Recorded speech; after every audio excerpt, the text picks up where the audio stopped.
Yung matanga magkukumpi na traffic doon kasi ang dami nakaparada.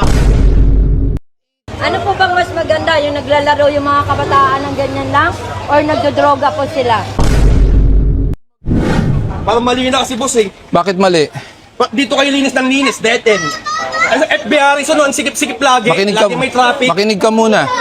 Makinig ka muna bago ka kasi nagwawala. Unang-una, hindi namin papasukin to kung walang complaint.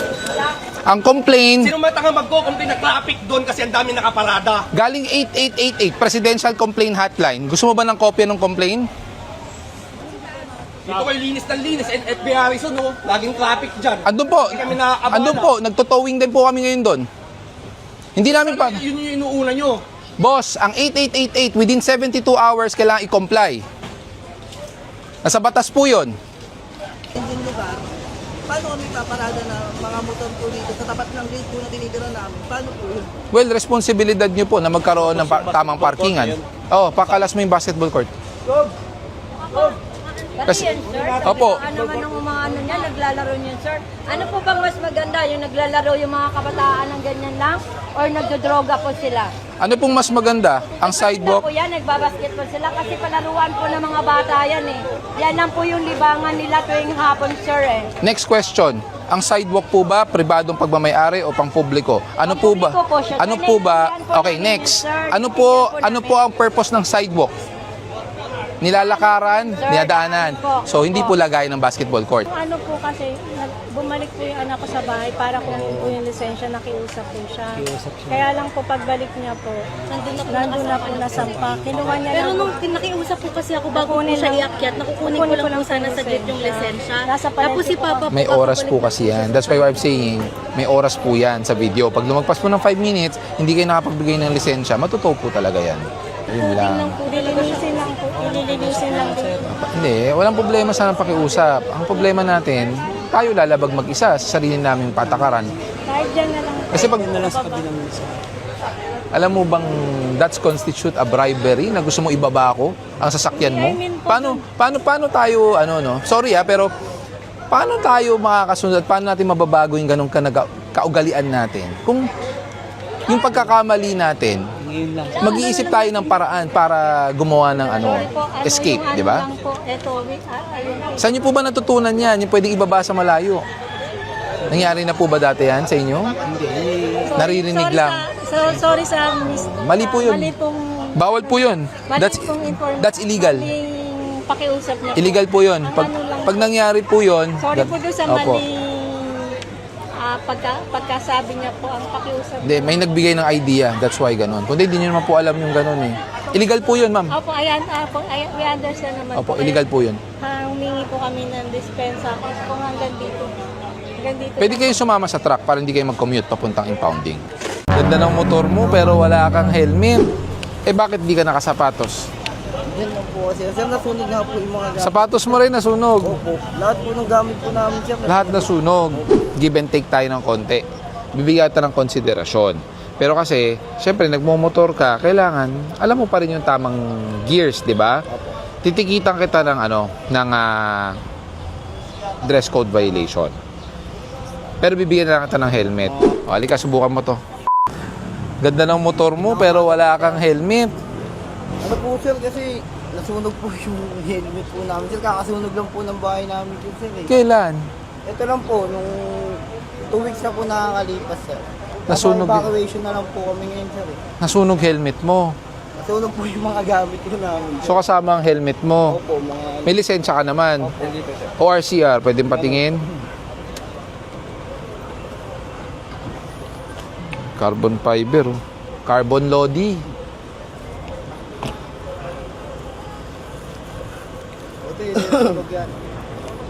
Buti ginawa mong transparent yung sa gas cap, di mo pa ginawa transparent yung sa pulley.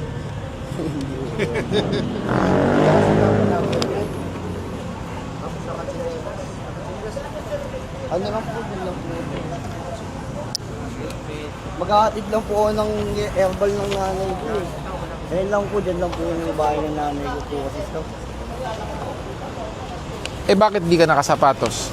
Dyan lang po kasi. Sir, nasunog nga po yung mga gamit. Sapatos mo rin nasunog. Opo. Lahat po ng gamit po namin, sir. Lahat nasunog. Opo.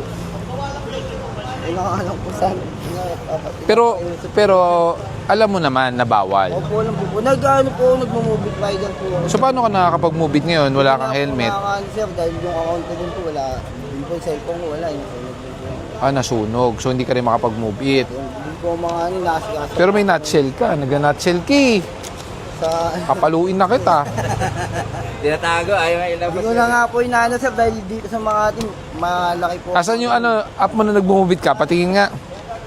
Yung ano ng movie sir. Patingin Sa nga. isang cellphone po sir eh. Pero Ano? meron po ako nandito po yung ano ng... Patingin nga. Gusto ko magkatibayan na nag-move it ka. Ito po sir.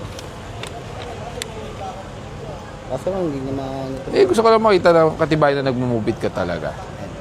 Ikaw ba yan? Sige nga. Ako po yan sir. Ba't sa iba nakapangalan yung motor? Hindi po, sa ano po yan. Ito po yung mga... Alam ba magkano ang violation nang wala kang suot na helmet? Hindi ko na ano sir. Ang no helmet is 1,500. Pag sinuot mo tong nutshell, 3,000 kasi unauthorized.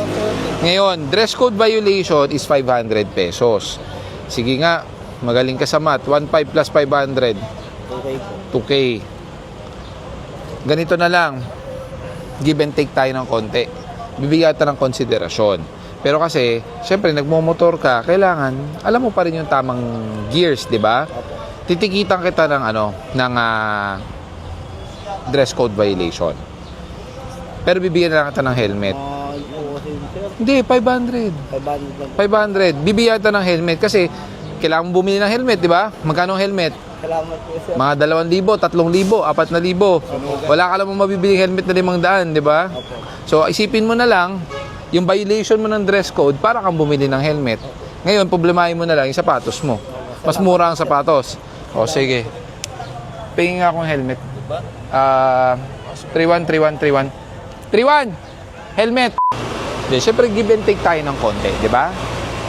Kasi kailangan, pag may pagkakamali, aalamin natin, di ba?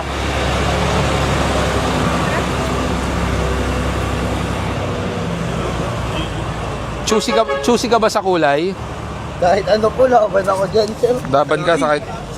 Sakto ka sa motor ko Oh. sir. Oh, Sakto ka sa kulay ng motor ko sir. panalangin mo magkasya.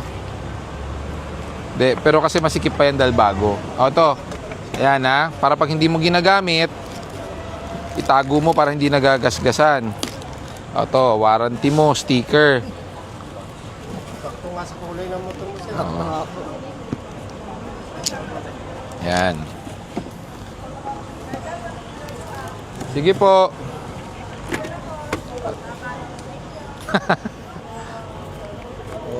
Halika.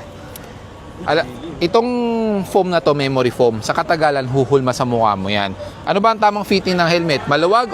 Masikip po. Dapat masikip, di ba? Yung sakto. O, halika, subukan mo to. Sige. Ay, nasa na ba yun? Ayan. O, subukan mo.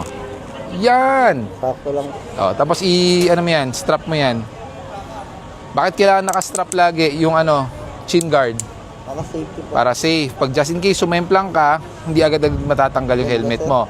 Oo. Hindi umuuga. Hindi ka nahihilo. Okay. Saktong-sakto, di ba? Salamat po sir, salamat. O, may extra visor yan.